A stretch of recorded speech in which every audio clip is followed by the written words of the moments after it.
चमेति चरामेति प्रचलाम निरंतरम।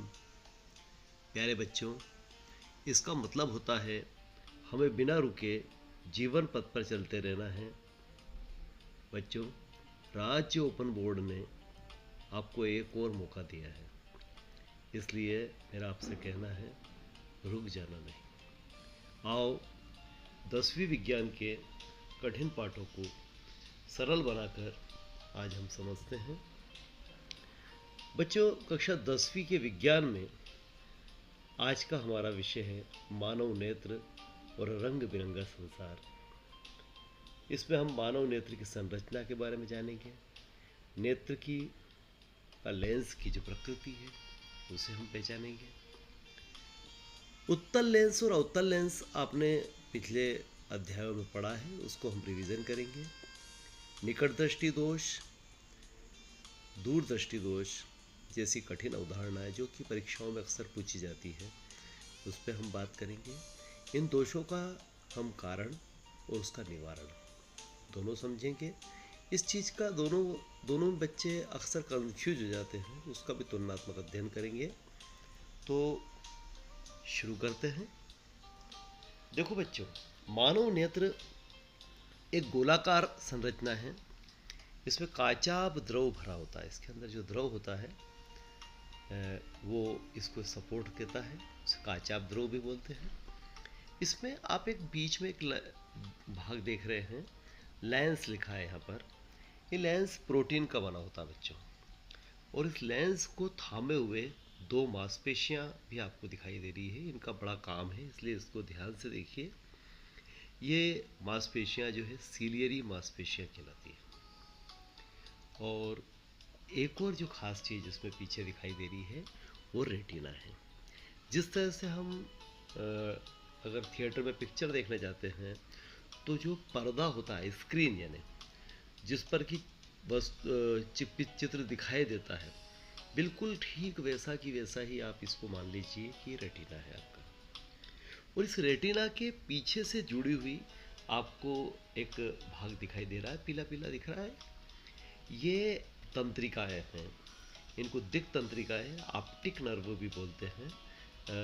ये आपके आगे के कोर्सेस में आएगा, लेकिन इसको थोड़ा सा समझ लीजिए कि यहाँ पर जो भी चित्र बनता है, इस तंत्रिका के माध्यम से ये सीधे मस्तिष्क पे जाकर इसका चित्र बनाता है, और मस्तिष्क फिर उस चित्र को क्या करता है वो हम आगे के उसमें पढ़ेंगे। फिलहाल अभी हम इतना ही समझ लेते हैं कि ये। अच्छा, एक चीज़ यहाँ पर और हम समझ लेते हैं कि ये जो लेंस होता है ये लचीला होता है, प्रोटीन का बना लचीला लेंस।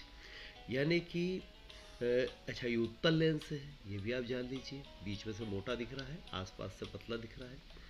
अच्छा, एक बात और बहुत ही इंटरेस्टिंग है इसमें कि यदि ये दोनों साइड जो मांसपेशियाँ दिखाई दे रही है आपको, यदि ये इसे खींचेगी, मतलब ये दोनों सिकुड़ेगी, तो ये लेंस पतला हो जाएगा। बच्चों, जब लेंस पतला होता है तो हम दूर की चीज़ों को स्पष्ट देख पाते हैं, और ये मांसपेशियाँ जब सिकुड़ती है तो यानी कि दबती है, इसको दबाती है, तो ऐसी स्थिति में ये लेंस मोटा हो जाता है, और अब हम इसको पास का देखने का काम यहाँ पर कर रहे हैं। यानी कि इसी से हम दूर का देखते हैं, इसी से हम पास का देखते हैं।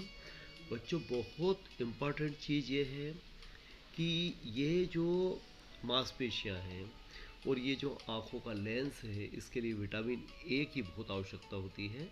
आप लोग अपने खाने पीने में विटामिन ए की आवश्यकता की पूर्ति आप करें, नहीं तो किसी दिन ऐसा होगा कि ये जो इसका लेंस का पतला होना और मोटा होना, जिन्हें सिकुड़ना और फैलना वाला जो काम है, ये थोड़ा प्रभावित हो जाएगा। तो ऐसे में आपको दूर का और पास का कुछ दिखना बंद हो जाएगा, और आपके अंदर दृष्टि दोष हमारी आंखों के अंदर आ जाएंगे, जिसको अभी हम आगे पढ़ने वाले हैं। तो मुझे लगता है इतना अभी इसके लिए पर्याप्त है। इस चीज़ को समझने के लिए हम आगे की ओर बढ़ते हैं। देखिए, आँखों में प्रोटीन का लेंस होता है, ये मैंने आपको बता दिया था। आप चाहे तो उसको लिख सकते हैं कि लेंस से प्रकाश आँखों में प्रवेश करता है। यानी कि जो हमारे आँखों की आगे का भाग है जो काला काला हमें दिखाई दे रहा है। यहाँ पर आइरिस यानी पुतली, कॉर्निया, इस तरह की चीज़ें होती हैं जिनको हम 8वीं तक हम पढ़ चुके हैं, इसलिए मैं रिपीट नहीं करना चाहूँगा। और इसमें आप ध्यान से देखें कि ये नेत्र के जो लेंस है, यहाँ से प्रकाश अंदर प्रवेश करके रेटिना पर उसका चित्र बनाता है। इस पे हम बात कर चुके हैं। अब आप देखिए कैसे वो चित्र बनाता है। हमने पिछले अध्यायों में पढ़ रखा है